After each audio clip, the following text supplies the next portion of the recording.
Let's go, Tricks. Let's go. Okay. So while I'm walking Tricks on our daily hike, I'm heading up Carmoney Hill, by the way. Yeah, I thought I would do a quick vid on the main ingredients that I took on the West Highland Way. That's the big three really, and a couple of little things. So, without further ado, let's go. I'm going to start with the big three, obviously. And first up, we have the backpack. This is a 3FUL 45 plus 10, I believe, rucksack. It's ultralight and it is waterproof. So the pros, definitely 2 pluses there. Nothing inside this sack seen a drop of water considering the amount of rain that fell. Okay, we have now to take into consideration the comfort rating. Well, look at this. It's pretty thin on cushioning, same as the waist belt, which would rest on your hip bone, more or less. This chafed the hell out of my skin, to be honest. It's actually quite abrasive material and not much cushioning. This did my shoulders as well, but I put a fleece over my shoulders just, and that cured that. It just gave it that enough of the bit of cushioning to stop it annoying me. But this is where the jury's out. This is a one size fits all pack really. There aren't too many adjustments you can make. So this could be it just didn't fit me well enough, and that is why it moved around so much to do the chafing, or that it's just really not comfortable enough. I do like the pack. I will be taking it on shorter trips, but on carrying it for a week, 2 weeks at a time, fully laden, probably not. Next up, we have the shelter. I took my Terra Nova Pioneer 2, and well, this is how I performed. This is my tent that's in a Van Gogh dry sack because it's easier just to get in and out. Yeah, it's a Terra Nova Pioneer 2. You can see a video for that. Yeah, it kept me warm and dry. The condensation was pretty bad, but to be honest, there was hardly a breath of wind, which is hard to believe. Lots of rain, very little wind, so no air circulation in, and the condensation was pretty tough in the morning. Although nothing inside got wet, of course, because it is a double layered tent. Poles, great, until I took them home and I broke one on my next outing in a window in the lockdown. But I think that was down to my clumsiness rather than the pole. The ground sheet I used, which obviously didn't help very much with condensation, and I really do think that's a bit of an urban myth. Well, hardly an urban myth actually, but you know what I'm saying. Yeah, weighs nothing, costs peanuts, but yeah, did the job. This is just a cheapo bit of foam mat, and it served a couple of purposes. One to sit on, and one to put under my Trekology UL80 ultralight sleeping mat. Not really ultralight to be honest, but not too heavy. Yeah, it's a super comfy mat. Unfortunately, it went down the first night. it started losing air. But all credit to Trekology. When I got home, I sent an email to them. They responded straight away and sent me a new one out, and didn't even ask for the old one to be sent back.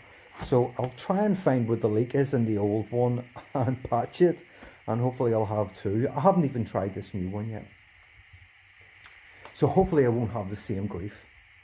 I used the Trekology pillow that really suits it. It's got a band here that you can put underneath the mat and keeps it in place.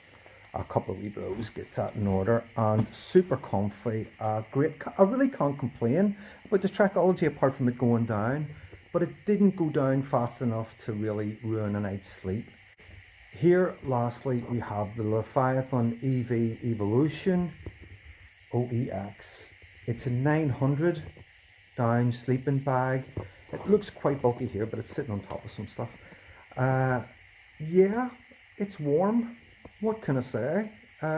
It wraps up pretty small-ish into a pack, and yeah, no complaints. Right, next up, we have this little baby here. Flex-tail gear. I bought this on Amazon, I think, for a couple of £. Blows up the sleeping bag or the sleeping mat in no time, and believe me, with the Trekology you would need something like this because it really does take a bit of blowing up. This is great. This is a TechLink recharge. I don't know exactly how much power is in this. I'm not seeing on it. But this did me for the week. No complaints at all with that. It is heavy. They are heavy and bulky. But yeah, did me for the week. This is super bit of kit. This is the Nightcore. I believe it's the N25. You can check my other video to verify that. It weighs nothing, it's rechargeable, and what can I say? It's just a great bit of kit. This is the bag, dry bag that I put my electrics in. Okay, my cooking kit. This is it. This is what I took.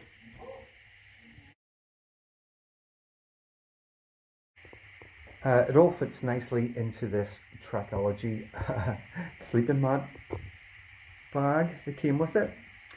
Yeah, just a couple of coffees. It fit into my little pot that I eat out of and drink out of. Just a plastic noodle pot, lasts forever.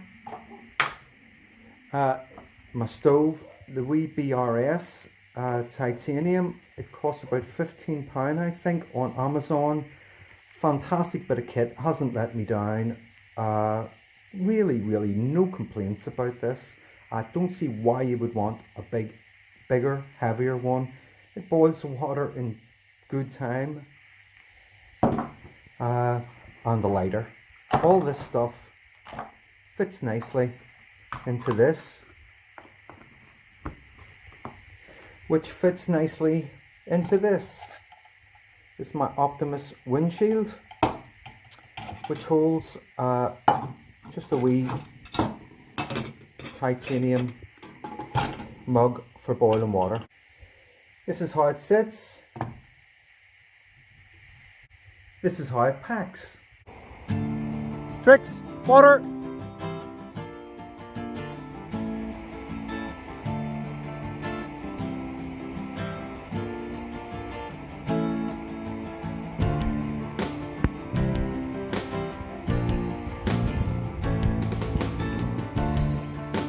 Okay, let's go.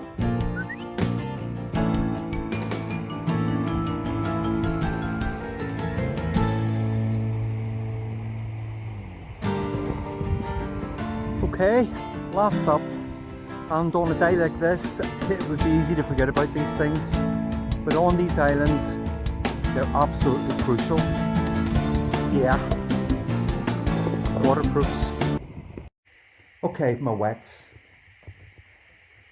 Someone asked me on a video to do a review of my rain skirt or rain kilt or whatever you want to call it.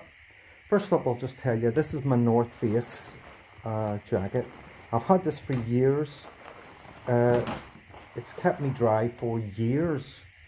I had it in Shanghai where it lashed down all the time in Shanghai and kept me well dry. And it's quite breathable. It has pit zips on it and stuff. So yeah, a really cool jacket, and I've just bought some of that in wash.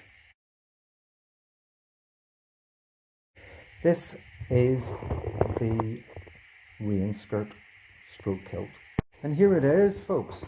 It's well, you get that yourself, a Yan Yodo. That isn't a mirror image, that's how it is on there.